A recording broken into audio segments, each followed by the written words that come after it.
Saudara, diduga lapuk termakan usia, sebuah dahan besar pohon kapuk patah dan menimpa atap stasiun pengisian bahan bakar umum di Jalan Pramuka Raya, Senen, Jakarta Pusat.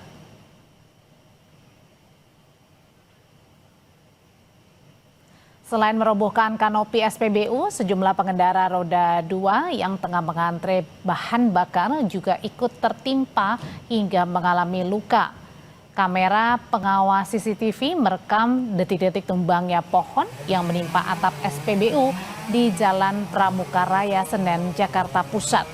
Besarnya batang pohon membuat kanopi SPBU seketika ambruk menimpa sejumlah pengendara roda 2. 3 dari 4 pengendara roda 2 yang tertimpa mengalami luka dan langsung dibawa ke rumah sakit.